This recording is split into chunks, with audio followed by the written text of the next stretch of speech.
One of the Bridget Timmons here. Here's my throwback segment where I talk about the films that turned 10 and 20 this week. Alright, the film's turning 10. While we wait for the new Scream movie, 10 years, the last time we got a new Scream film was literally 10 years ago, and that was Scream 4. Now, this of course ended up becoming, sadly, it also ended up becoming Wes Craven's final film. But Scream 4, I really adored it. To me, out of all the Scream sequels, I probably prefer Scream 4 out of Scream 2 and 3. I know Scream 4 was awesome. Obviously, besides the returning cast members like Nate Campbell, Dave Arquette, and Courtney Cox, the returning cast, like the new cast members such as Emma Roberts, Hayden Panettiere, Rory Culkin, Molly Shelton, all those actors were pretty cool. Uh, it definitely felt like a retelling of the original Scream, which was great. Great callbacks to the original Scream. I really adored it, and I really do love the Scream franchise. There's some really fun slasher tales there. But man, if you guys have not really seen Scream 4, definitely go watch it. And I simply cannot wait to check out the new Scream when that comes out in January. So hopefully the new Scream will be as good as Scream 5. Alright, well, also turning 10, we got the Conspirator, which is, of course, following the assassination of President Lincoln. 7 men and 1 woman are arrested and charged with conspiring to kill Lincoln, the vice president, as well as the secretary of state. You got James McAvoy, who plays the lawyer Frederick Aikman, who agrees to defend lone woman Mary Surratt, played by Robin Wright. You also have some other interesting cast members, like you got Evan Rachel Wood, Justin Long, Alexa Bedell, Kevin Kline. Not a bad little film. I thought it was a really, it was definitely interesting. Like I never even knew that there was like people who were also. I knew John Wilkes Booth, obviously the assassination of Lincoln, but I never knew there was like other people who was also conspiring to kill Lincoln as well. So a very interesting history lesson in this film. It was directed by Robert Redford, who did a really good job at directing this. So if you guys have never really seen The Conspirator, it's actually on Hulu. I'd say give it a watch. Not a bad little film. All right, film turning.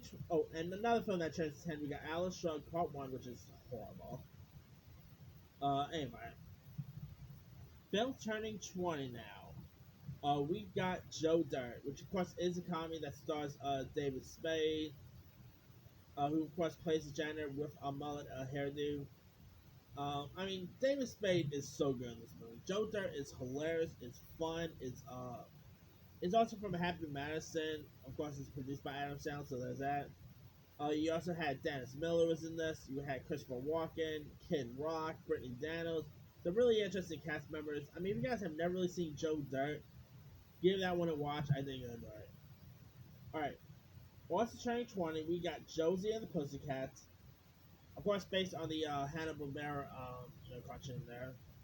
And you got Rachel Lee Cook as Josie, Tara Reid as Melody, and Rosario Dawson as Val, who are 3 small town girls, musicians, determined to take their rock band out of the garage, and they of course get like a record deal, which brings fame and fortune to their heads. And Josie's Pussycats is more of a guilty pleasure of mine. It's really fun. Of course, right now, as most people know, when you think of Josie Pussycats now, obviously you think of their appearance on Riverdale.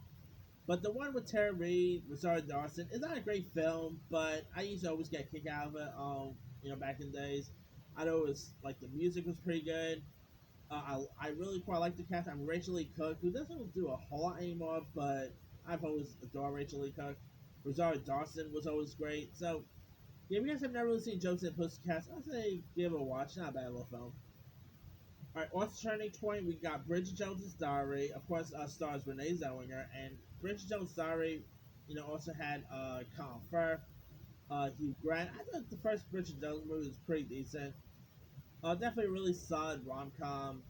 Renee Zellweger, I believe she scored a couple of awards. I think the Golden Globe nomination, if I'm not mistaken. She's definitely great in this. Had some great performances by Colin Firth, by Hugh Grant, directed by Sharon McGuire, who did a good job at directing. If you guys don't really know much about the story, Renee Zellweger plays this 32-year-old named Bridget who decides it's the time to take control of her life, and she starts like keeping a diary there. And so now the most proactive erotic and historical book on her bedside table is the one that she's like writing here, and it's a really decent film as well. She is also star falling for two guys as well, so there's that too. I mean, if you guys have not really seen Bridget Jones' Diary, they also did two more as well. They did Bridget Jones' The Edge of Reason, which premiered back in 2004, and the most recent one was Bridget Jones' Baby, which premiered back in 2016. I'll be down to check out fourth one to make another one, but the first Bridget Jones is definitely really solid. All right, last but not least, turning 20, we got Kingdom Come. No, not to be confused with the DC comic of the same name. Not to be confused with that. This was a comedy that starred the likes. It's a bit of a dysfunctional family-based comedy where the best and worst of the Slocum family are displayed when Woodrow Bud Slocum kneels over from a stroke, and as the town swells in the summer heat, family tensions reach a comedic boil at the Slocum campline, and they come together to remember their dearly departed here. It's it's a bit of a dysfunctional family-based movie.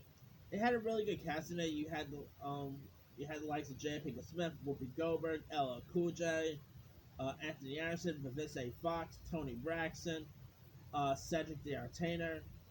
Really decent little film. Doesn't get to talk about a whole lot, but definitely really funny. I think most people probably went to see it because they actually know it was based on the Superman storyline.